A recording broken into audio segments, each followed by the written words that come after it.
ஆண்டவராகிய இயேசுவை விசுவாசித்து ஏற்றுக்கொள்கிற தேவ பிள்ளைகளுக்கும் அன்றைக்கு சொல்லப்பட்ட ஒரு வாக்குத்தத்தம் தான், இயேசு வருகிறதுக்கு முன்பதாக, இந்த உலகத்தில் பிறப்பதற்கு முன்பதாக மேசியாவாகிய கிறிஸ்துவை குறித்து சொல்லப்பட்ட அந்த வார்த்தை தான் இந்த ஏசாயா 9:8.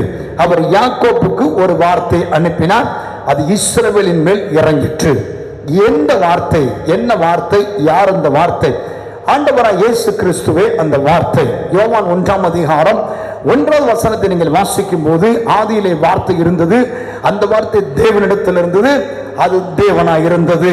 அப்ப இந்த வார்த்தை என்று சொல்லப்படுகிறது யார் என்று சொன்னால் மேசியாவாகிய கிறிஸ்துவை வேதம் குறிக்கிறது. இது சொல்லப்பட்ட இந்த 8ஆம் வசனத்திற்கு முன்பு 6ஆம் வசனத்துக்கு நாம் போனால், இந்த கிறிஸ்துமஸ் மாதங்களிலே அடிக்கடி நீ காதுகளில் கேட்கிற ஒரு வசனம், நமக்கு ஒரு பாலகன் பிறந்தார், நமக்கு ஒரு குமாரன் கொடுக்கப்பட்டார், கர்த்தத்துவம் ஒரு தோளின் மேல் இருக்கும், அவர் நாமம் அதிசயமானவர், ஆலோசனை கர்த்தா, வல்லமையுள்ள தேவன், நித்திய பிதா, சமாதான பிரபு என்று இயேசுவை குறித்து சொல்லப்பட்டு, அடுத்த வசனம் தாவீதின் சிங்காசனத்தையும் அவருடைய ராஜ்யத்தையும் அவர் திடப்படுத்தி அதை எது முதற்கொண்டு என்றென்றைக்கும் நியாயத்தினால் நீதினால் நிலைப்படுத்தும்படிக்கு அவருடைய கர்த்தத்துவத்துக்கு பெருக்கத்திற்கும் அது சமாதானத்துக்கு முடிவில்லை, சேனைகளின் கர்த்தருடைய வைராக்கியம் இதை செய்யும் என்று இயேசு கிறிஸ்துவின் பிறப்பை முன்குறித்து அறிவித்தது போல இயேசு உங்களுக்காக எனக்காகவும் சுமார் 2000 வருஷங்களுக்கு முன்பு இந்த உலகத்தில் பிறந்தார். அல்லேலூயா. ஆனால் இந்த கிறிஸ்துவை குறித்து நாம் சரியாய் அறியவில்லை என்றால் நம்முடைய வாழ்க்கையில சந்தோஷம், சமாதானம் இருக்காது. இயேசுவை ஏற்றுக்கொண்ட எத்தனை குடும்பங்களுக்குள்ள இன்றைக்கு தெய்வீக சமாதானம் இருக்கிறது என்று நீங்கள் நினைக்கிறீர்கள்? வேதம் சொல்லுகிறது, யோவான் 14:27 வாசிக்கும் போது, சமாதானத்தை வைத்து போகிறேன், என்னுடைய சமாதானத்தை உங்களுக்கு கொடுக்கிறேன், உலகம் கொடுக்கிற பிரகாரம் நான் உங்களுக்கு கொடுப்பதில்லை, உங்கள் இருதயம் கலங்காமலும் பயப்படாமலும் இருப்பதாக. கொடுக்கிறவர் சமாதானத்தை கொடுக்கிறார், ஆனால் நீங்கள் எப்படி இருக்க வேண்டும் என்று சொல்லுகிறார். அப்போ அவர் கொடுக்கிறது நமக்கு கிடைக்கிறது, ஆனால் அதை அனுபவிக்க முடியாததினால் கலங்காமலும் பயப்படாமலும் இருக்க முடியவில்லை. அல்லேலூயா. கலங்காமலும் பயப்படாமலும் நாம் தான் இருக்க வேண்டும், அதை அவர் செய்வதில்லை.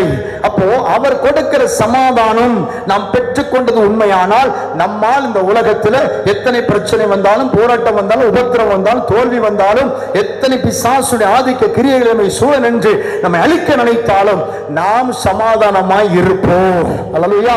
ஒரு கிறிஸ்தவன் எந்த சூழ்நிலையிலும் சமாதானமாய் இருக்க முடியும் என்று வேதம் சொல்லுகிறது. அல்லேலூயா. இருக்கிறீங்களா? அப்போ எந்த கிறிஸ்தவனாய் இருந்தாலும், அக்கினியின் நடுவே நடந்தாலும் அவன் வேக மாட்டான், ஆறுகளுக்குள்ள இறங்கினாலும் மூழ்கி போக மாட்டான். அப்படித்தான் ஏசாயா 43:1-3 வசனங்களிலும் படிக்க முடியும். இயேசு சொன்னார் அல்லவா, யோவான் 16:33, உலகத்தில் உங்களுக்கு உபத்திரவம் உண்டு, ஆனால் திடன் கொள்ளுங்கள், நான் உலகத்தை ஜெயித்தேன். அப்போ உபத்திரவம் இல்லாத வாழ்க்கை கிடையாது, பிரச்சனை இல்லாத வாழ்க்கை கிடையாது. வேதம் இன்னும் ஒரு படிப்பை மேலே சொல்லுகிறது, ஒரு ரத்தத்தோடும் மாம்சத்தோடும் உங்களுக்கு போராட்டம் இல்லை, அந்த ஹார லோகாதிபதிகளோடு பொல்லாத வானமண்டல சேனைகளின் ஆவிகளோடு உங்களுக்கு போராட்டம் உண்டு. ஒரு மாம்சத்தில் ஒரு மனிதனோடு போராடியே மேற்கொள்ள முடியவில்லையே, அந்த ஹார லோகாதிபதிகளோடு பொல்லாத வானமண்டல சேனைகளின் ஆவிகளும் உங்களோடு போராடினால் நீங்கள் எப்படி இந்த உலகத்தில் சந்தோஷமாய் சமாதானமாய் இருக்க முடியும்? ஐயா, மனுஷனோடு போராடியே சமாதானம் இல்லை, சமாதானம் இல்லைன்னு சொல்றோமே, ஆனால் ஆண்டவர் என்ன சொல்றாரு? பிசாசே உங்களோட போராடுவான்றாரு. அப்போ இந்த போராட்டங்கள் வந்தாலும், இந்த பிரச்சனைகள் வந்தாலும் வேதம் சொல்லுகிறது, உங்கள் இருதயம் கலங்காமலும் பயப்படாமலும் இருப்பதாக. அப்ப கலங்காமலும் பயப்படாமலும் இருப்பதாக என்று நம்மை பார்த்து சொல்லுகிறார். நாம் தான் இருக்க வேண்டும், முடியலையே. அப்ப சமாதானம் நமக்குள்ள வரல. அல்லேலூயா. ஐயா, நான் பெற்றுக்கொண்டேன் என்றால் இடத்தில் சமாதானம் இருக்கும், நான் சுதந்திரித்திருந்தால் இடத்தில் சந்தோஷம் இருக்கும். அப்போ இயேசு கொடுத்திருக்கிறார், நான் எடுத்திருக்கிறேனா? அல்லேலூயா. ஐயா, எனக்கு தாகமாய் இருக்கிறது, தண்ணீர் கொடுத்தாச்சு, குடிச்சேன், தாகம் போயிரும். ஐயா, தாகமா இருக்குது, நான் தண்ணி தந்தனேன், தந்தீங்களா அப்படிங்கிற மாதிரி தான் இன்னைக்கு கிறிஸ்தவம் இருக்கிறது. புரியுதுங்களா? அப்ப இயேசு சொன்னது என்ன? சமாதானத்தை வைத்து போகிறேன், உலகம் கொடுக்கிற பிரகாரம் நான் உங்களுக்கு கொடுப்பதில்லை. அப்ப அவர் வச்சுட்டாரு, அவர் கொடுத்துட்டாரு, நான் எடுத்திருக்கிறேனா? சமாதானம் இருக்குதா? புருஷன் ரட்சிக்கப்படாம இருந்தாலும் நமக்கு சமாதானம் இருக்கும், மனைவி ரட்சிக்கப்பட்டாலும் நமக்கு சமாதானம் இருக்கும், பிள்ளைகள் ரட்சிக்கப்பட்டாலும் நமக்கு சமாதானம் இருக்கும், எத்தனை பிரச்சனை போராட்டங்கள் நம்ம சூழ்ந்திருந்தாலும் நமக்கு சமாதானம் இருக்கும். ஆகவே தான் அந்த காலத்துல நிறைய பாடல்கள் பாடினாங்க. அதுல ஃபாதர் ஒரு பாட்டு பாடினார், என்ன துன்பம் வந்தாலும் நான் கலங்கிடவே மாட்டேன், என்ன துன்பம் நான் கல்லங்கிடவே மாட்டேன். நான் கொஞ்சம் வித்தியாசமா பாடினேன்.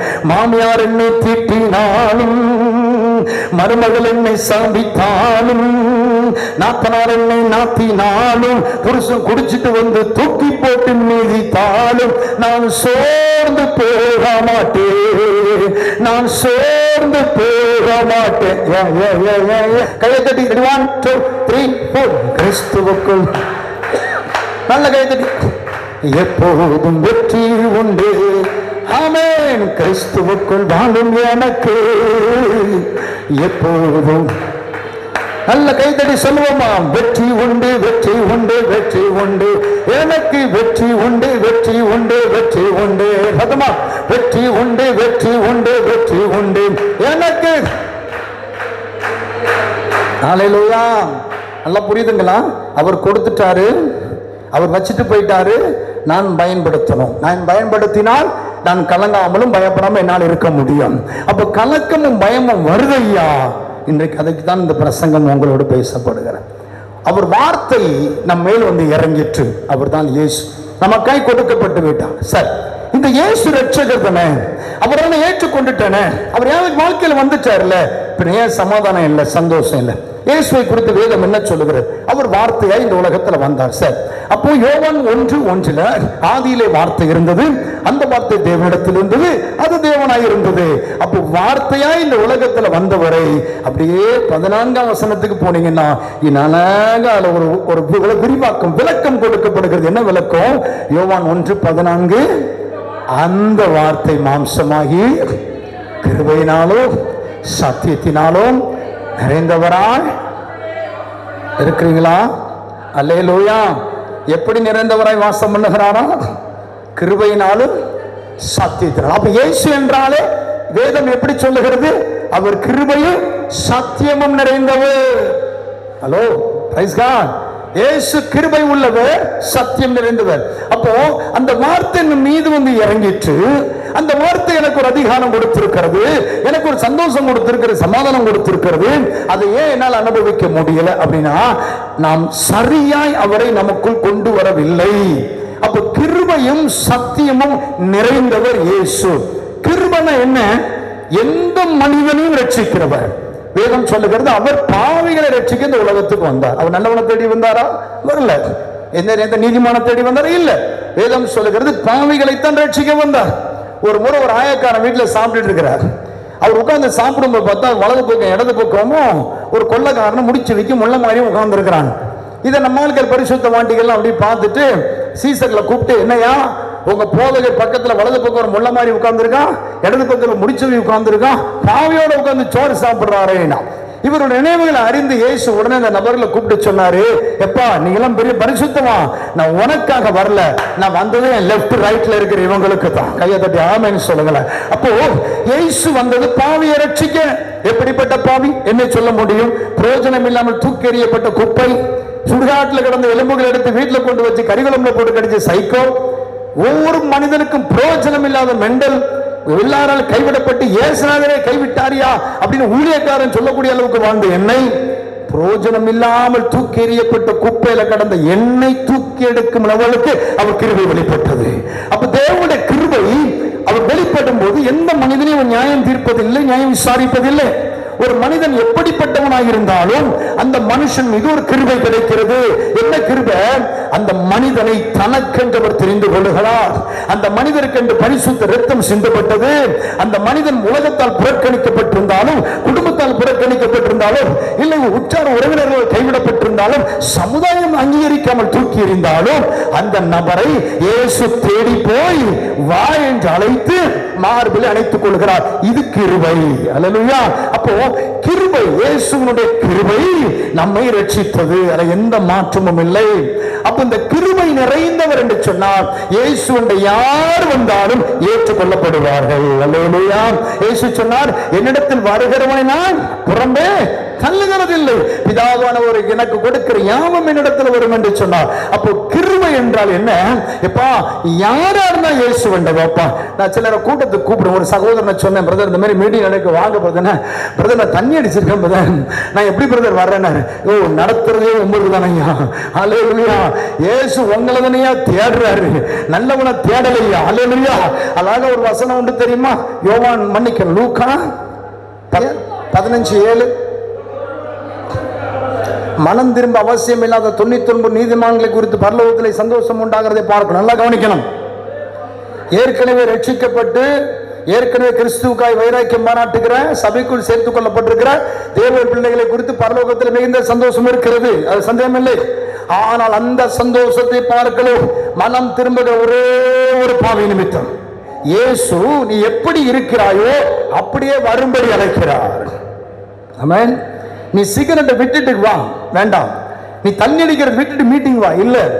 நீ கொலைகாரனா இருக்க, நீ கொலை பண்ண மாட்டே சொல்லி வீட்டுக்கு வா, இல்ல. அப்படியே வாயா, இயேசு உன்னை மாற்றுவார். கையில் ஆமென் சொல்லுங்க பார்க்க. ஆமென். சகைவை குறித்து எப்படி அழைத்தார்? சகைவு மேல மரத்து மேல ஏறி உட்கார்ந்துருக்கான். எல்லாரும் கூட போயிட்டு இருக்காங்க. இன்னைக்கு இவர் யார் வீட்டில் போய் சாப்பிட போறாரோன்னு எல்லாரும் நினைச்சிட்டு இருக்காங்க. ஏன்னா யார் வீட்டு போவார்னு யாருக்கும் தெரியாது. ஒரு கூட்டம் போய் கொண்டு இருக்கிறது, திடீர்னு நிப்பான்றார். சகைவே இறங்கி வா, இன்னைக்கு நான் வீட்டில் வந்து தங்கணும்ட்டார். சாப்பிடணும் சொல்ல தங்கணும்ட்டார். அப்ப அடுத்ததாக நிக்கிறவங்க என்ன சொன்னாங்க? பாவியான மனுஷன் வீட்டுக்கு போறாரு. அப்போ சகைவு இருக்கிற வண்ணமாகவே இயேசுவனை அழைத்தார். சகைவு உன்னை பத்தி எல்லாரும் இப்படி சொன்னாங்கப்பா, நீ 4 மடங்கு திருப்பி கொடுத்துருவியா? நீ யார்ட்டும் அநியாயமா வாங்க மாட்டியா? நான் வீட்டுக்கு வரேன் அப்படின்னு சொன்னாரா? இல்ல. அப்படி வா, அப்படி வா. வந்த உடனே என்ன நடந்தது?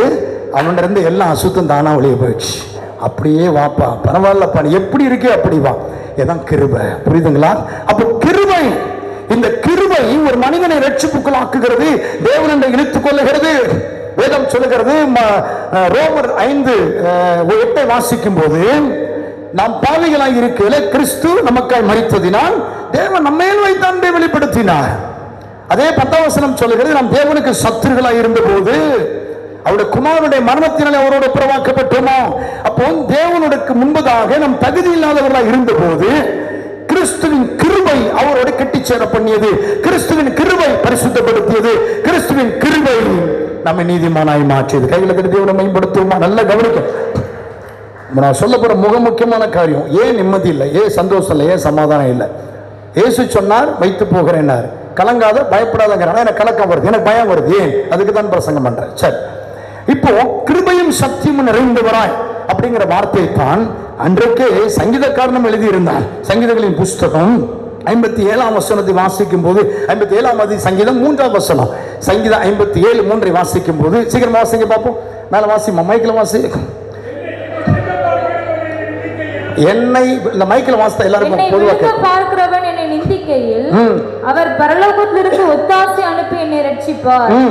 தேவன் தமது கிருபையையும் தமது சத்தியத்தையும் அனுப்புவார். என்ன சொல்றாரு சங்கீதக்காரர்? என்ன சொல்றாரு? என்னை விடுவிப்பார், முடிச்சிருக்கலாம். அவர் கிருபையினால் விடுவிப்பார்னு போட்டிருக்கலாம். ஆனா என்ன சொல்றாரு? அவர் கிருபையும் சத்தியத்தையும் அனுப்பி என்னை விடுவிப்பார். அப்போ அந்த கிருபையும் சத்தியமும் யாரு? இயேசு. நம்ம பாஸ்டர்ல யோவான் 1:14 வாசித்தோம்ல, அவர் கிருபையும் சத்தியமும் நிறைந்தவர். அப்ப கிருபையும் சத்தியம் நிறைந்த இயேசுவை அன்றைக்கே சங்கீதக்காரன் சொன்னார், அவர் கிருபையும் சத்தியத்தை அனுப்புவார். அப்ப கிருபையினால மீட்பு உண்டாயிற்று. எதற்காக இந்த சத்தியம்? கிருபையினால ரட்சிப்பு உண்டாயிற்று. எதற்காக இந்த சத்தியம்? கிருபையினாலே பாவ மன்னிப்பு உண்டாயிற்று. எதற்காக இந்த சத்தியம்? கிருபையினாலே பாவங்கள் மன்னிக்கப்பட்டது. பின்னேக்கு இந்த சத்தியம். கிருபையினாலே என் தலையில் இந்த சாபம் நீக்கப்பட்டது. கிருபைக்கு இந்த சத்தியம். அப்போ இயேசுவை கிருபை உள்ளவராய் மாத்திரம் பார்த்து கொண்டிருக்கிற உலகம் அவர் சத்தியம் நிறைந்தவர் என்பதை விட்டு விடுகிறது. அல்லேலூயா. அப்ப இந்த கிருபை சத்தியம், அதைத்தான் ஞானியும் சொன்னார். அப்படியே நீதிமொழிகள் புஸ்தகம் 16ஆம் அதிகாரம் 6ஆம் வசனத்தை வாசித்தீங்கன்னா, கிருபையினாலும் சத்தியத்தினாலும் பாவம் நிவர்த்தியாகும். நல்ல கவனிக்கணும். இயேசு கிருபையும் சத்தியமும் நிறைந்தவர். கிருபையினால் மீட்பு, கிருபையினால் பாவ மன்னிப்பு, கிருபையினால் ரட்சிப்பு. ஆனா சத்தியம் என்கிற ஒன்றை ஏன் உள்ள கொண்டு வராரு? இங்க ஞானியும் சொல்றாரு, தாவீதுக்கு அப்புறம் ஞானி சொல்றாரு, கிருபையும் சத்தியம் ரெண்டும் இணைந்திருந்தாதான் பாவம் நிவர்த்தி ஆகும். பாவம் நிவர்த்தி என்று சொன்னால் ஒரு மனிதனுடைய வாழ்க்கையில சந்தோஷம் சமாதானம் இல்லாமல் போவதற்கு காரணம் பாவம். ஒரு மனிதனுடைய வாழ்க்கையில தலைமுறை சாபம் வருகிறது காரணம் பாவம்.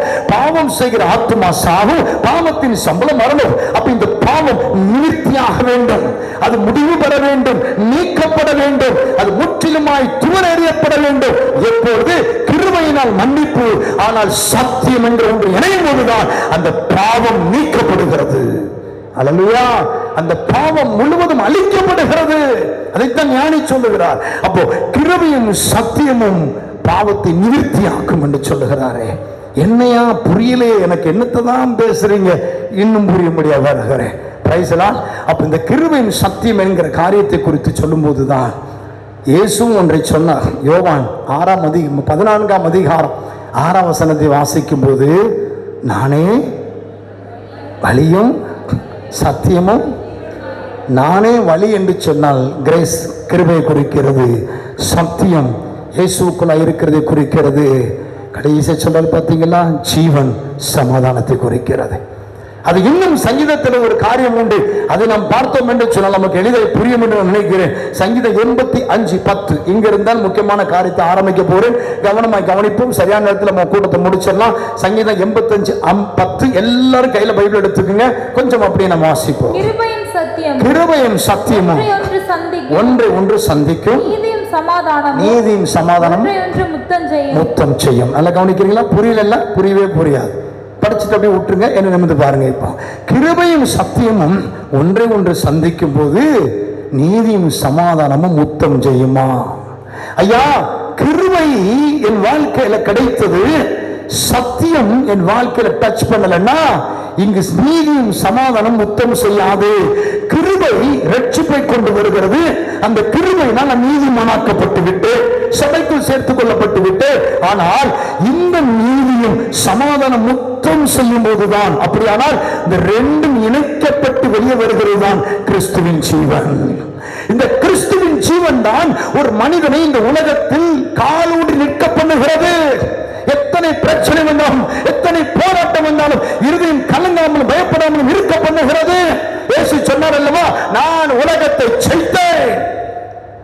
உலகத்தில் உபத்திரம் உண்டு, போராட்டம் உண்டு, பிரச்சனை உண்டு, உனக்கு எதிராய் பிசாசுடைய போராட்டம், அவனுடைய சூழ்ச்சிகள் உண்டு, மனிதனுடைய போராட்டம் உண்டு. உன்னை விலை தள்ளப்படுவதற்கு என்ன செய்யணும் எல்லாம் செய்வான். ஆனா மற்றவன் கலங்கிடுவான். அந்த போராட்டமான வாழ்க்கையை பார்த்து மற்றவன் கலங்கிடுவான். பிரச்சனை பார்த்து மற்றவன் ஓடி போயிருவான், செத்து போயிருவான். தலையெழுத்து வாழ்க்கை முடிஞ்சதுன்னு சொல்லி உட்காடு போட்டு அழுவான். ஆனால் தேவ பிள்ளையே, நீ எப்படி செய்ய மாட்டாய்? காரணம், இதை செய்து நான் உன்னோடு இருக்கிறேன். ஆமென்.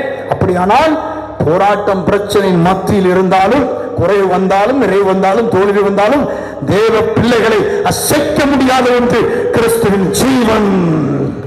ஆமென். அதைத்தான் பவுல் வைராக்கியமாக சொல்லுகிறார். கிறிஸ்து எனக்கு ஜீவன், சாவு எனக்கு ஆதாயம். மரணம் என வரட்டியா, செத்து போற பத்தி நான் கவலைப்படுறேன், என் ஆண்டவர் எனக்கு ஜீவன். ஆமென். அப்போ கிறிஸ்து இயேசுவும் சொன்னாரல்லவா, யோவான் 10:10, ஜீவன் உண்டாயிருக்க திருடம் திருடவும் கொல்லவும் அழிக்க வருகிறான் என்று வேறொன்றுக்கு வரான், நானோ ஜீவன் உண்டாயிருக்கவும். கையை தட்டி அந்த அற்புதருக்கு ஒரு மகிமையை செலுத்துவோம். அப்போ கிருபையும் சத்தியமும் ஒன்று ஒன்று சந்திக்கும் போதுதான் நீதி சமாதானம் முத்தமிடும். நீதி தேவனால் வருகிறது, சமாதானம் தேவனால் வருகிறது. இந்த ரெண்டும் ஒரு மனுஷனுடைய இணைக்கப்படும் போது ஜீவன் உண்டாகிறது. நீதி என்ன? நீதி என் வாழ்க்கையில பாவத்தில் சேற்றில் கிடந்தேன், சுடுகாட்டில் கிடந்தேன். இந்த இந்த மகராஜனர் ஒயின் ஷாப் பக்கம் தான், அதுதான் என்னோட பெர்மனன்ட் ஹோம். அங்கே தான் கிடப்பேன். அந்த தண்டவாளத்தில் தான் நைட்டு 12 மணி வரை உட்காந்து தண்ணி அடிச்சிட்டு இருப்பேன். இல்லை பெருமானபுரம் தாண்டி போனீங்கன்னா அங்கே லெஃப்டில் ஒரு கடை உண்டு, அது என்னுடைய டெம்பரரி ஹோம். அங்கே ரோட்டில் உட்காந்துருப்பேன். அங்கே நாய் கிடக்கும், நாய் பக்கத்தில் உட்காந்துருப்பேன். அவன் ஒரு கல்லுக்கு மாலெல்லாம் போட்டு அதையும் நாங்கள் தெய்வம் என்று சொல்லி வரவெல்லாம் கும்பிடுன்னு சொன்ன நாட்கள் உண்டு. இப்படி கிறுக்க நாய், மெண்ட நாய், இதிலிருந்து பிரோஜனமே இல்லைன்னு சொல்லக்கூடிய அளவுக்கு கட்டில புண்டாட்டி 2 முறை துப்பாக்கிட்டு வந்தா என்னை சுட்டுக்கொள்ள. என் நம்பி பாயசனம் கொடுத்தான் என்னை கொலை பண்ண சொல்ல, கொலை பண்றதுக்கு. எங்க அப்பா என்னை கொலை பண்ண சொன்னாரு. ஊர் மக்கள் கல்லில் மண்ணில் எரிஞ்சு சபிச்சாங்க. அப்ப ஒன்றுக்கு உதவாத டேனியலை, தூக்கி வீசப்பட்ட டேனியலை கிறிஸ்துவின் கிருபை தூக்கி எடுத்தது, ரத்தம் கழுவியது. எந்த இடத்துல தூக்கி வீசப்படுறோம் அந்த இடத்துல நீதிமானாய் மாற்றியது. நல்லா கவனிக்கிறோம். அப்ப நீதி தேவனால் வருகிறது. ஐயா டேனியல் பாவத்தை இயேசு மன்னிச்சிட்டாருங்கிறதுக்கு மனைவி சாட்சி சொல்லல, எங்க அப்பா அம்மா சாட்சி சொல்லல, உற்றார்கள் சாட்சி சொல்லல. என் பாவம் மன்னிக்கப்பட்டது, நான் விசுவாசித்தேன், அறிக்கையிட்டேன், கிறிஸ்துவின் ஆவியானவர் சாட்சி கொடுத்தார். இன்றைக்கு அந்த சாட்சி என்னை நீதிமானாக்கியது, நான் நீதிமானாக்கப்பட்டேன். அப்ப நீதிமான் ஆக்கப்பட்டு விட்டால் ஒரு மனிதனுக்கு சமாதானம் வந்துருமா? இல்ல. ஆகவே தான் வேதம் சொல்லுகிறது, நீதிமானை ரட்சிக்கப்படுகிறது அரிதானால் பாவியும் பக்தி இல்லாதவனை எங்கே வைப்பார். அப்ப நீதிமான் என்று ஒரு மனிதன் ஆக்கப்பட்டு விட்டால் அவர் பரலோகத்துக்கு பெயர முடியுமா? அவன் உலகத்தில் சந்தோஷத்தால் சமாதானத்தில் வாழ்ந்துட முடியுமா? இல்ல. நீதி என்பது கொடுக்கப்படுகிற வாசல், அது வழி, சத்தியம் என்று உடன் இருந்தால்தான் அந்த மனிதன் தெய்வீக சுகத்தை சமாதானத்தை அனுபவிக்க முடியும். காவல்துறை பண்ணுவ 2008 விட்டுட்டு வந்தேன். மெண்டல் நாங்க, லூசு நாங்க, பைத்தியம் நாங்க, உன்னை போல கிறுக்க யாரும் இல்லைன்னாங்க. இன்றைக்கு வரை சிலர் படி சொன்னாலும் அதை பற்றி கவலை இல்லாமல் என் ஆண்டவர் எனக்கு கொடுத்த 3 பிள்ளைகள் மனைவியும் கையை பிடிச்சு இந்த நாள் மட்டும் தலைநிமிர்ந்து நிற்க செய்தது நீதி அல்ல, சத்தியம். அல்லேலூயா. அந்த சத்தியம் சமாதானத்தை தந்தது. குறை வருங்க. என் மகா சில நேரம் சொல்லுவான், ஏன்பா ஏசப்பா நமக்கு துட்டே தரமாட்டுக்காரு அப்படின்பா. ஆமே. சில நேரம் பேசுவேன், ஏன்னா மறந்துட்டால, 22 வயசு ஆயிடுச்சு, ஏன்பா தரமாட்டுக்காரு. நான் அவட திரும்ப சொன்னேன், நீ என்னைக்கு பட்டினி கிடந்தேன்னு கேட்டேன், நீ என்னைக்கு டவுன் பஸ்ஸில் போனேன்னு நான் கேட்டேன், நீ என்னைக்கு 1 கிலோமீட்டர் நடந்திருக்கேன்னு நான் கேட்டேன். பெருமைக்கு சொல்லலை, டவுன் பஸ்ஸில் போனதில்லை, 1 கிலோமீட்டர் நடந்ததில்லை, பட்னி கிடந்ததில்லை, நான் துட்டையா திங்க போகிறேன்னு கேட்டேன். அல்லேலூயா. ஒன்றும் இல்லாதிருந்தும் இருக்கிறவர்களைப் போல சமாதானத்தோடு வாழ்றது தாங்க கிறிஸ்து எனக்கு கொடுக்கிற ஆசீர்வாதம். பிரைஸ்லாம்.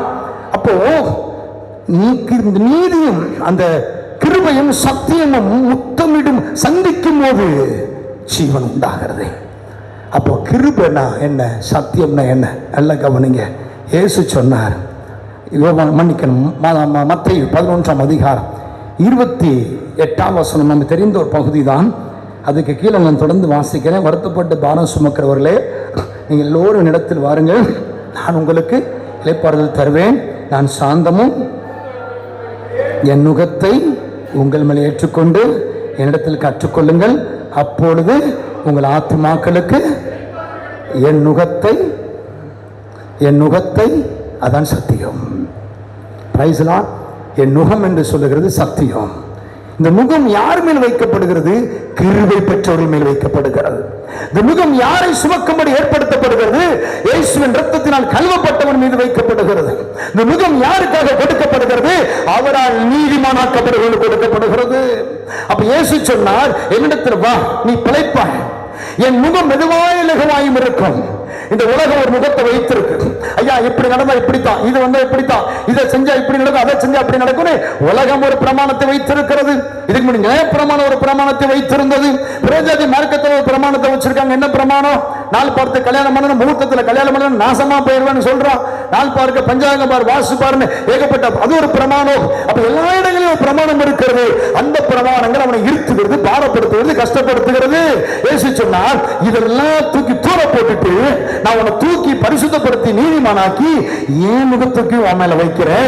இந்த நுகம் மெதுவாயும் லகுவாயும் இருக்கிறதுன்னு சொன்னார். அப்ப என்ன? நம்மை மீட்டெடுத்தவர், நம்மை ரட்சித்தவர், நம்மை பரிசுத்தப்படுத்தினவர், நீதிமானாக்கினவர்.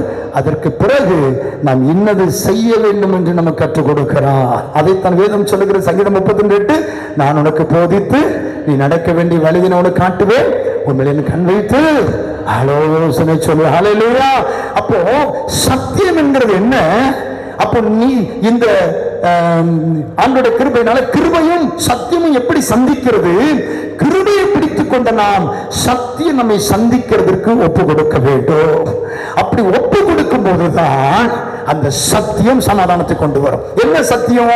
மலை பிரசங்கம். ஒரே வார்த்தையில் சொன்னா எது சத்தியம்? சொல்லு, எது சத்தியம்? படிச்சிருக்கீங்களா மலை பிரசங்கம்?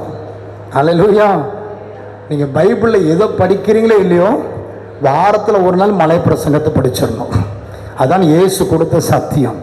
அப்ப அவர் நம்ம உலகத்தில் தூக்கி எடுத்து நம்மளை பரிசுத்தப்படுத்தி நீதிமானாக்கி அவர் ஒரு பிரமாணத்தை நமக்கு தர்றாரு. அதுதான் சத்தியம். அந்த சத்தியத்தை நீங்கள் கை கொள்ளும் போதுதான் தெய்வீக சமாதானத்தை நீங்கள் அனுபவிக்க முடியும். இல்லைன்னா நான் நீதிமான், நான் நீதிமான், நான் நீதிமான் சொல்லிட்டே வாழ்ந்துடலாமே தவிர சமாதானம் வராது. அப்ப மலை பிரசங்கத்துல சொல்லப்பட்ட சத்தியம் என்ன? வீடுகளில் உட்கார்ந்து வாசித்து பாருங்க. நான் உங்களுக்கு சொல்லுகிறேன், நான் உங்களுக்கு சொல்லுகிறேன்னு சொல்லுவார். நிறைய காரியங்களை சொல்லி இருக்கிறாரா? அதுதானே நாம் தேவைப்படுகிறது. அதுல ஒரு காரியம் என்ன அழகா சொல்லுவார். மத்தேயு 5ஆம் அதிகாரம் 22ஆம் வசனத்தை வாசிக்கும். 21, 22 கொலை செய்யாது இருப்பாயாக என்பதும், கொலை செய்கிறவன் நியாயத்திற்கு ஏதுவாயிருப்பான் என்பதும் பூர்வத்தாருக்கு உரைக்கப்பட்டது என்று கேள்விப்பட்டிருக்கிறீர்கள். நான் உங்களுக்கு சொல்லுகிறேன், நான் தன் சகோதரன் நியாயமில்லாமல் கோபித்துக் கொள்பவன் நியாயத்திற்கு ஏதுவாயிருப்பான். தன் சகோதரனை வீணன் என்று சொல்லுகிறவன் ஆலோசனை சங்கத்திற்கு எதுவாயிருப்பான். மூடனே என்று சொல்லுகிறவன் எரிய நரகத்துக்கு எதுவாயிருப்பான். இதுக்கு முன்னாடி நியாயப்பிரமாணம் என்ன கொடுத்திருந்தது? என்ன கொடுத்திருந்தது? கொலை செஞ்சாதான் கொலை. இப்ப என்ன கொடுத்திருக்கிறாரு? பேசுங்க. நியாயம் இல்லாமல் கோபப்படுறீங்களா? நியாயம் இல்லாமல் கோபம் வருதா? கோபப்பட்டாலே அது சூரியன் அஸ்தமிக்கிறவர்களுக்கு தனினுங்கிறார். அப்ப நியாயம் இல்லாமல் சகோதரனிடத்துல கோபப்படுறோமா? ஐயா, இதுதான் சத்தியமா? இதுதான் சத்தியம். உன்னிடத்தில் அன்பு கூறுகிறது போல பிறனிடத்தில் அன்பு கூறுவாயாக. ஒரு கணத்தை அடிச்சா இன்னொரு கணத்தை கொடு. கொடுக்கிற எந்த ஊழியக்காரன் வர சொல்லுங்க பார்ப்போம். ஒரு கணத்தை அடிச்சா அடுத்த இந்த கையில் வந்து பட்டியலும் வந்து கையில். அல்லேலூயா. இது கிறிஸ்துவ சமுதாய பாதுகாப்பு பேரவை, கிறிஸ்துவத்துக்கு பாதுகாப்பு பேரவை உருவாக்குற கேவலமான உலகம். எதுக்கு கிறிஸ்தவனுக்கு பாதுகாப்பு பேரவை? எதுக்கு கிறிஸ்தவனுக்கு நீதி கட்சி? எதுக்கு கிறிஸ்தவனுக்கு மக்கள் கட்சி? எதுக்கு? யார் உன்னை கொலை செய்ய வந்த தடுக்க போறீங்களா? உங்களை அடிக்க வந்தா திருப்பி அடிக்க போறீங்களா? உங்களை பாதுகாத்துக் கொள்றதுக்கு இந்த உலகத்தில் பாதுகாப்பு பேரவை தேவையா? வானத்தையும் பூமியும் படைத்த சர்வலமுள்ள ராஜாதி ராஜனமோடு இருக்கிறார்.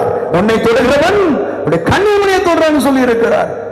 வேத அழகா சொல்றாரு. யோமா மன்னிக்கணும், ஏசாயா 41, 10, 11, 12 வசனங்களை வாசிக்கும் போது, நீ பயப்படாதே, நான் உன்னுடனே இருக்கிறேன், திகையாதே, நான் உன் தேவன், நான் உன்னை பலப்படுத்தி உனக்கு சகாயம் பண்ணுவேன், என் நீதியின் வலதுகரத்தில் உன்னை தாங்குவேன், உன் பேரில் எரிச்சலா இருக்கிற யாவரும் வெட்கில் எச்சரிவார்கள், உன்னோட வழக்காளர்கள் நாசமாய் போவார்கள், உன்னோட போராளிகள் தேடி காணாதிருப்பாய், உன்னோட யுத்தமணிகள் ஒன்றில்லாமல் இல்மல்லாவார்கள். இப்படிப்பட்ட வார்த்தை வசனத்தை கேடயமாய் பெற்றுக்கொண்ட நாம் இன்னும் ஆழமா போய் 13ஆம் வசனத்துல சொல்றாரு, உன் தேவனாய் இருக்கிற கர்த்தராகிய நான் வலது கை பிடித்து நமக்கு சொல்லுகிறதாவது, நீ பயப்படாதே, நான் உனக்கு துணை நிற்கிறேன். அப்ப இப்படிப்பட்ட துணை நிற்கிற தேவன் எனக்கு இருக்க, என்ன பாதுகாக்கிறதுக்கு, என் ஊழியத்தை பாதுகாக்கிறதுக்கு, என் சபையை பாதுகாக்கிறதுக்கு கிறிஸ்துவ பாதுகாப்பு பேரவை, கிறிஸ்துவ நீதி கட்சி எதுக்கு?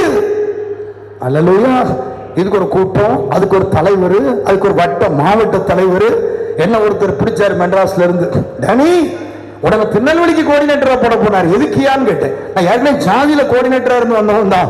எனக்கு என்ன கோஆர்டினேட்டர் இல்லை, நாங்க ஆல் ஓவர் இந்தியாவில் ஒரு பெரிய ஒரு இது வச்சிருக்கோம், கிறிஸ்தவங்களுக்கு எதுவும் பிரச்சனைனா போய் உடனே போய் முன்னால நிக்கணும், ஒன்னும் கோஆர்டினேட்டரா போட போறேன். அது வேற எவ்வளவு போய் கோஆர்டினேட்டரா போடு. அல்லேலூயா. யாருக்கு தேவை பாதுகாப்பு? ஏன் இந்த பயம்? ஏன் இந்த திகழ்? சத்தியம் அவனுக்குள் இல்லை, நீதி இருக்கிறது. இயேசுதான் ரட்சகர், பிரசங்கிக்கிறாங்க, இயேசு பாவத்தை மன்னிச்சு தைரியமா சொல்றாங்க. சத்தியம் இல்லை. சத்தியம் இருக்குமானால் பயம் இருக்காது. இயேசு சொன்னார், உங்கள் இருதயம் கலங்காமலும் பயப்படாமலும் இருப்பதாக. என்ன நேர்ந்தாலும் பயம் இல்லை. என்ன செய்ய முடியும்? நெஞ்சு போன கொன்று போட முடியும். கொன்றுகொள், கொல்லியா? அதுதான் இயேசு சொன்னார். லூக்கா 12ஆம் அதிகாரம் 4ஆம் வசனத்துல என்ன சொன்னார்? எடுத்து வாசிங்க பார்க்கலாம். லூக்கா 12:4. என் சிநேகிதர், என் சிநேகிதர், என்ன அழகா சொல்ற, என் சிநேகிதராய் உங்களுக்கு சொல்லுகிறேன், சரீரத்தை கொலை செய்து அதற்கு பின்னே அதிகமாக ஒன்றும் செய்ய திராணி இல்லாதவர்களுக்கு பயப்படாத. என்ன சொல்றாரு? உன்னை மிஞ்சி போனா ஒரு மனுஷன் இந்த உலகத்துல என்ன செய்ய முடியும்? கவனிக்கிறீங்களா? என்ன செய்ய முடியும்? கொலைதாயா பண்ண முடியும். மிஞ்சி போனா உன்னை கொல்ல முடியும், உன்னை சுட்டு கொள்ள முடியும், வெட்டி கொள்ள முடியும், உன்னை இடிச்சு கொள்ளதையா முடியும். அதுக்கு மேல ஒன்றுமே செய்ய திராணி இல்லாத அந்த மனுஷனுக்கு நீ பயப்படாதுன்னு சொன்ன அர்த்தம் என்ன தெரியுமா? என் ஜீவன் போனால் நான் கவலைப்பட மாட்டேன், என்னை கொன்று போட்டால் நான் கலங்க போறதில்லையே, அவர் சக்தி எனக்குள் இருக்கிற சமாதானத்தினால் நிரப்பப்பட்டிருக்கிறேன். சபைய தேவ பிள்ளையே, உங்க வாழ்க்கையில சமாதானம் இல்லையா? சந்தோஷம் இல்லையா? யார் தருவா? ஏசு இருன்னு சொன்னார், கலங்காதேன்னு சொன்னார், கலங்க மாட்டேன், பயப்படாதுன்னு சொன்ன, பயப்பட மாட்டேன். எப்படி ஆண்டவர் இருக்க முடியும்? அதுக்கு தான் சத்தியம். அப்ப இந்த வார்த்தைகள், சொல்லப்பட்ட வார்த்தைகளை ஏற்றுக்கொண்டு கீழ்ப்படிவதற்கு நான் மனதாய் இருந்தால் எனக்குள்ளே நீதியும் சமாதானம் முத்தம் செய்யும் போது ஜீவன் உண்டாகும். அப்போ சகோதர நியாயம் இல்லாத கோபிக்க நிறைய சொல்றாரு. எதிராளி உன்னை ஆண்டோடைய சமூகத்துக்கு போறியா, பகையை வச்சுட்டு போகாத, இன்னும் அடுத்த சொல்ல 22ஆம் வசனம், நான் உங்களுக்கு சொல்லுகிறேன், ஒரு ஸ்திரீ எச்சோடு பார்க்கிற எவனும் தன் இதயத்தில் அவளோட விபச்சாரம் பண்ணியாயிற்று. உன் வலதுக்கு உன் இடம் உண்டாக்கினால் பிடுங்கி இருந்து போடு. உன் சரீரம் முழுவதும் நரகத்தை தள்ளப்படுவதை பார்க்கணும். உன் அவைகள் ஒன்று கெட்டு போவது நமக்கு நலமாயிருக்கும். வலதுக்கு உனக்கு இடங்கள் உண்டாக்கினால் தரித்து இருந்து போடு. உன் சரீரம் முழுவதும் நரகத்தில் தள்ளப்படுவதை பார்க்கலும் உன் அவைகளை ஒன்று கெட்டு போவது நமக்கு நலமாயிருக்கும். அடுத்த சொல்லி தன் மனைவியை தள்ளிவிடுகிற எவனும் தலைச்சீட்டு அவனுக்கு கொடுக்கப்படுவது என்று அன்றைக்கு மோசே சொன்னார். எவனா ஒரு மனைவியை தள்ளி விடணுமா, பிடிக்கலையா, சரியில்லையா, கீழ்ப்படிய மாட்டேங்கல, வேலை செய்ய மாட்டேங்கலா, ஒரு சீட்டு எழுதி கொடுத்துரு, அனுப்பி விட்டுரு அப்படி மோசே சொன்னார். ஆனா இப்ப என்ன சொல்லிட்டாரு, நான் உங்களுக்கு சொல்லுகிறேன், தேசித்தன முகாந்திரத்தினாலேயே தன் மனைவியை தள்ளி விடுகிறவன் அவளை விபச்சாரம் செய்ய பண்ணுகிறவனாக இருப்பான். அப்படி தள்ளிவிடப்பட்டவளை விவாகம் பண்ணுகிறவன் விபச்சாரம் செய்கிறவனாக இருப்பான். அப்போ மனைவியை ஒரு மனிதன் தன் இருதயத்திலிருந்து தள்ளிவிட நினைப்பானால் அவன் விபச்சாரகரன் விதம் சொல்லுகிறார். இருக்கீங்களா? புருஷன்மாரெல்லாம் இருக்கீங்களா? அவ என்ன குடும்பக்காரியா இருக்கட்டும், உள்ளக்காரியா இருக்கட்டும், எலும்பூரியா இருக்கட்டும், உன் இருதயத்திலிருந்து அவனை நீ எடுத்து விட்டு அந்த இருதயத்தில் வேறு ஒருத்தையை கொண்டு வர நினைப்பாய், ஆனால் நீ விபச்சாரம் செய்கிறவனாக இருப்பாய். உன் வாழ்க்கையில சமாதானம் வராது, சந்தோஷம் வராது, தேவனுடைய ஆசீர்வாதம் வராது. அல்லேலூயா.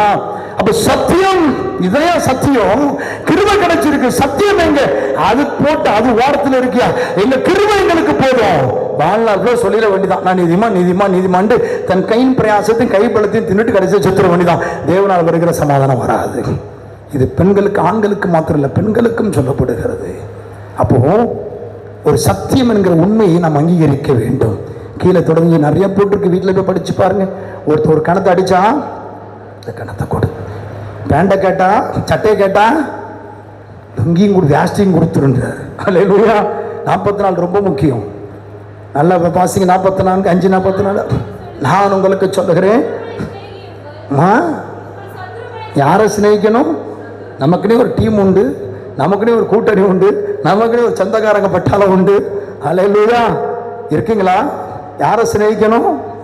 இதுதான் சத்தியம். ஐயா, கிருபை வருகிறது. சத்தியம் எங்கே? இயேசு சத்தியம் நிறைந்தவர். எப்படி ஒரு பவர் லைட் எரியணும்னா பிளஸ் மைனஸ் இணையணுமோ, அதே போல கிருபையும் சத்தியமும் இணைந்து சந்திக்கும் போதுதான் அந்த ஜீவன் வருகிறது.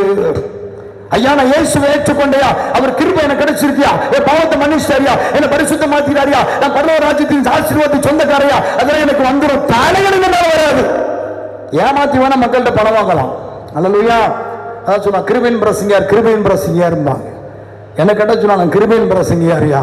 அப்ப நீ கிருபையின் பிரசங்கியார், நான் சத்தியத்தையும் பேசுகிறவையா. கிருபையின் சத்தியம் சேர்ந்தாதையா கிருபை உண்மை. கிருபை மட்டும் பேசுவது கிருபையின் பிரசங்கி இல்லையா, கிருபைக்குள்ள சத்தியமும் வரணையா. ஏன்னா இயேசு முழுமைப்படுத்தப்பட்டவர். ஆமென். இருக்கிறீங்களா? அப்ப சத்துருக்களை நாத்தனார சிநேகி. Price Lord. அல்லேலூயா. யாரை சிநேகிக்கணும்? அதாவது பாட்டு பாடினா, மாமியார் என்னை திட்டினாலும் மாமியார சிநேகி, மருமகளை சிநேகி. மருமகளை நாய் 2 போறா சிநேகி, மாமியார் பேய் 2 போறா சிநேகி. மாமியார் என்னை திட்டினாலும், மருமகள் என்னை சாந்தித்தாலும், நாத்தனார் என்னை நாத்தினாலும், புருஷனா மனுஷனா குடிகாரப்போ 10 பைசா பிரயோஜனம் இல்லை. புருஷன் குடிச்சிட்டு வந்து தூக்கி போட்டு மீதித்தாலும் நான் சோர்ந்து போக மாட்டேன் தனியா பாட்டு எழுதினாரு. அப்படி அர்த்தம் என்ன? என்ன பிரச்சனை வந்தாலும் என் இருதயத்தில் இருக்கிற சந்தோஷத்தை எடுக்க முடியாது. ஏன்னா அது உலகம் கொடுத்ததில்லை, எங்க அப்பா அம்மா கொடுத்ததில்லை, என் சொந்த பந்தம் கொடுத்ததில்லை, எங்க அண்ணன் கொடுத்ததில்லை, என் மாமா கொடுத்ததில்லை, மச்சம் கொடுத்ததில்லை, அது என் இயேசு கொடுத்தது எனக்கு. அந்த சந்தோஷத்தை ஒருவரே எடுக்க முடியாதுயா. புரிஞ்சுக்க மாத்த கையை தட்டி இந்த சமாதானம் போதுமானவரே எனக்கு. ஆமென். என்ன பிரச்சனை வந்தாலும் கிறிஸ்தவனை அசைக்க முடியாது. இருக்கீங்களா? பவுலும் சீலாவும் இரத்த களரி ஆக்கப்பட்டார்கள். இரத்த களரி, சரீரம் பிச்சு கிழிக்கப்பட்டது, வஸ்திரமெல்லாம் கிழிக்கப்பட்டது. ஐயா, தொழுமரத்தில் கட்டி வைத்திருக்கிறார்கள். இதே ஒருவேளை இன்னைக்கு ஊழியக்காரன் அப்படி கட்டி வச்சிருந்தா யோசித்து பாருங்க. Praise God. கொஞ்சம் பணம் கிடைக்கலன்னா, ஒரு தேவை சந்திக்கப்படலாம், உட்காந்து யோசிக்கிறோம். ஒரு 12 நான் உமக்காக வந்தனே, எனக்கு நீ என்னந்து தரலையே, என்னாண்டவரை இப்படி எனக்கு குறைய வச்சுட்டீங்க, நம்ம யோசிக்கிறோம். அத்தனை வல்லமை நிரப்பப்பட்ட பவுல். வேதம் சொல்லுகிறது, பவுலின் கைகளினாலே தேவன் விசேஷித்த அற்புதம் அடையாளங்களையும் செய்தாராம். அத்தனை வல்லமையினால் நிறைந்த பவுல்.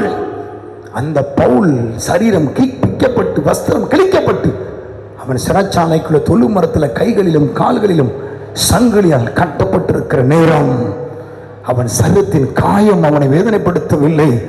அவன் மீது இருந்த அடக்குமுறை அவனை கட்டி போட முடியவில்லை. சரீரம் பாதிக்கப்பட்டது, அவமானமா இருந்த நிந்தை வந்து எல்லாம் வந்தது. ஆனா இருதயத்துக்குள்ள இருந்த நீதியும் சமாதானமும் முத்தமிட்டு ஒரு ஜீவன் வந்தது பாருங்க. அந்த ஜீவனை சிறைச்சாலைக்காரனாலும் அங்க இருந்தவன் அவன் எடுக்க முடியலையா? அந்த சந்தோஷமும் சமாதானம் தான் அந்த நடுநீசு வேளையில துதித்து பாட வைத்ததையா. சிறைச்சாலை அஸ்திவாரம் அசைக்கத்தக்க தேவன் வெளிப்படுவதற்கு அதுவே காரணம். ஐயோ கவலை கவலை பிரச்சனை போராட்டம் புருஷன் பொண்டாட்டி பிள்ளை என்னை சுத்தி இருக்கிற சூழலைன்னு சொல்லி எத்தனை நாள் மட்டும் துக்கித்துக் கொண்டிருப்பாயினே.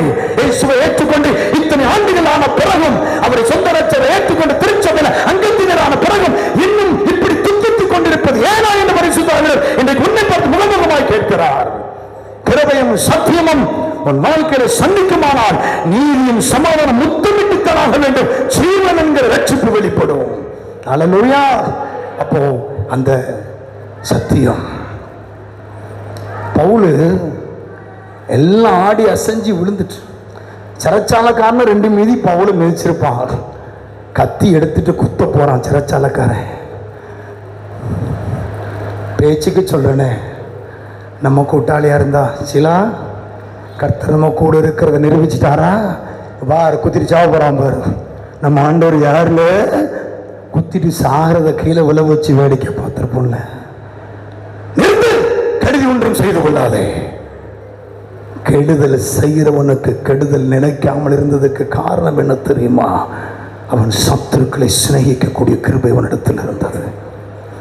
நாம் பகையாளியை பகையை வைத்துக்கொண்டு, வஞ்சகத்தை வைத்துக்கொண்டு, வன்மத்தை வைத்துக்கொண்டு கிறிஸ்துவின் சமாதானத்தை அனுபவிக்க முடியாது. தேவனுடைய பிள்ளைகளை, இந்த பிரசங்கத்தை இன்றைக்கு நான் பண்ணுகிறதற்கு காரணம், இந்த வருஷத்தின் கடைசி நாட்களில் நாம் இருக்கிறோம். இந்த வருடம் முழுவதும் கடந்து வந்த பாதைகளில் ஆண்டவர் எனக்கு இதை செய்யலையே, எனக்கு இதை தரலையே, எனக்கு இது பண்ணலையே என்று பல கேள்விகள் இருதயத்தில் இருக்கிறதுனால கர்த்தர் உன்னோடு முகமுகமாய் பேசுகிறார். ஆமென். அப்போ சத்தியம் என்று சொல்லப்படுகிற இந்த மலை பிரசங்கம் நம்முடைய வாழ்க்கையில் தேவை. கிறிஸ்து என்ன எதிர்பார்க்கிறார், என்ன செய்ய வேண்டும் என்று சொல்லுகிறார், அது நமக்கு தேவை. அப்போ ஆண்டவர்கிட்ட நம்ம சொல்ல வேண்டியது என்ன தெரியுமா? ஏசப்பா, கிருபையினால என்னை மீட்டெடுத்தீங்க. இந்த சத்தியத்துக்குள் நடக்கிறதுக்கு எனக்கு பலன் தாங்கப்பா. இந்த சத்திய வசனத்துக்குள் என்னை அர்ப்பணித்து ஓடுறதுக்கு எனக்கு கிருபை தாங்கப்பா. இந்த வார்த்தை சொல்றபடி நான் நடக்கணும்ப்பா. எந்த விதத்தில் இந்த வசனத்தை நான் மீறிடக்கூடாதுப்பா. இதன்படி எனக்கு வாழ எனக்கு கிருபை செய்வீங்களான்னு சொல்லி நாம் ஜெபித்தோமானால் என் ஆண்டவர் கிருபையும் சத்தியமும் சந்திக்கும் போது அங்கு நீதியும் சமாதானத்தை முத்தமிட வைப்பார். அந்த முத்தமிடும்போது கிறிஸ்து என்கிற அவருடைய ஜீவன் நம்ம வாழ்க்கையில் வரும். தெய்வீக சமாதானத்தை அனுபவிப்பீர்கள், கிறிஸ்துவின் சந்தோஷத்தை அனுபவிப்பீர்கள். தேவன் உங்களுக்கு சொன்ன நன்மைகளை சுதந்திரிப்பதற்கு 2024 கர்த்தர் உங்கள் வாழ்க்கையில் ஏதோ ஒன்று செய்வதற்கு காத்திருக்கிறாரு, ஏதோ ஒன்றை தருவதற்கு காத்திருக்கிறாரு. அதை பெற்றுக் கொள்வதற்கு இன்றைக்கு இந்த வசனம் தேவை. நிலைமை நிற்கலாமா? ஜெபிக்க போகிறோம். என் ஆண்டவர் சொல்றார், உனக்கு குறித்த நன்மைகள் உன் வாழ்க்கையில் வராமல் இருக்கிறதுக்கு காரணம் உன்னிடத்தில் சத்தியம் இல்லை. உன்னிடத்தில் சத்தியம் இல்லை. உன்னிடத்தில் சத்தியம் இல்லை. நான் எதிர்பார்க்கிறது உன்னிடத்தில் இல்லை என்று சொன்னார். கண்களை மூடுவோமா? எந்த நாள் மட்டும் தேவனை குற்றம் சொல்லிக் கொண்டிருப்பாய்? எந்த நாள் மட்டும் என் பிரச்சனைக்கு காரணம் மற்றவர்களோ இல்லை கடவுளை என்று குற்றம் சொல்லிக் கொண்டிருப்பாய்? இல்லை, தேவனுடைய பிள்ளைகளை அர்ப்பணிக்கலாமா? அவருடைய கருத்தில் ஒப்பு கொடுக்கலாமா? ஒரு தீர்மானம் எடுக்கலாமா?